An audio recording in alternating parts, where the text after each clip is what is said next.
hả?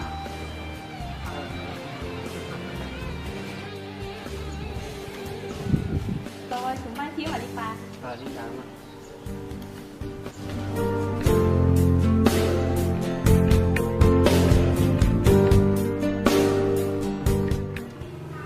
Tư tập để á. Chị đẹp nhau.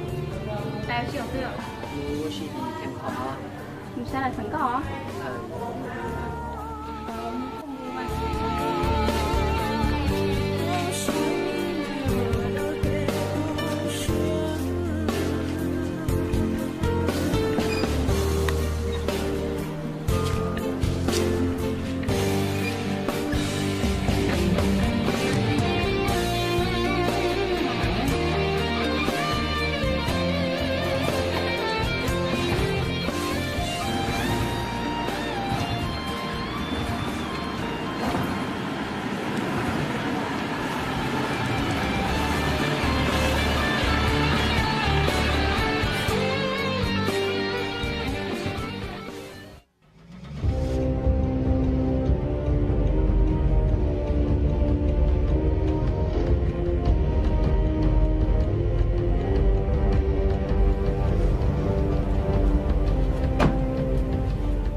Tôi lo thì Mấy chồng phải đất cho.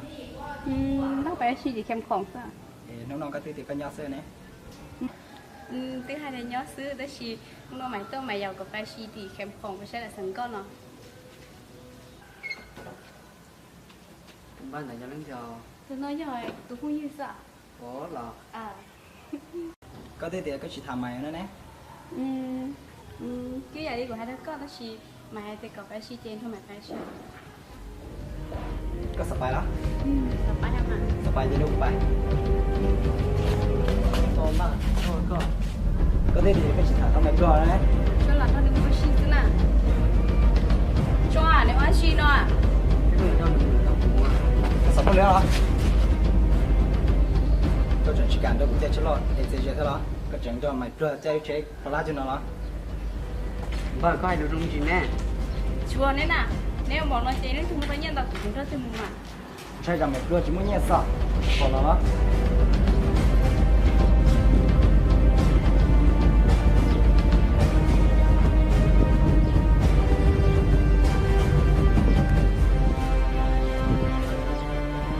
Còn mày đưa này chỉ muốn sắp phép sẵn liệu.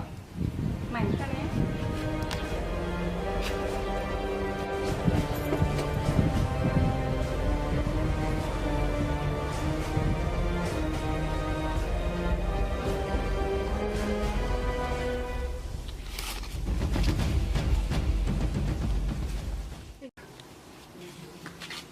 Quay thật nhẹ, chúng muốn nhẹ chúa sẽ nó nhau, cái bao xe mất được không?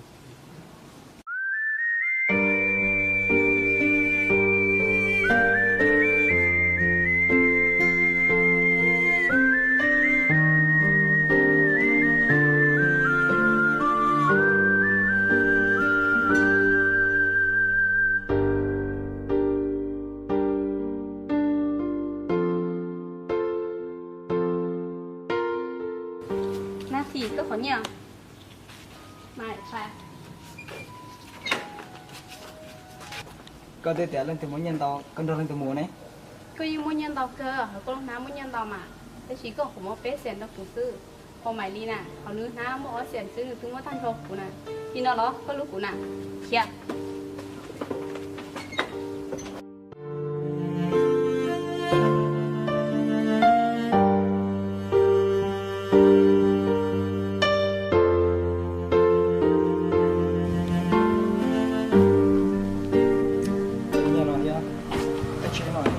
Mua sư ba chỉ tàu yếu đi.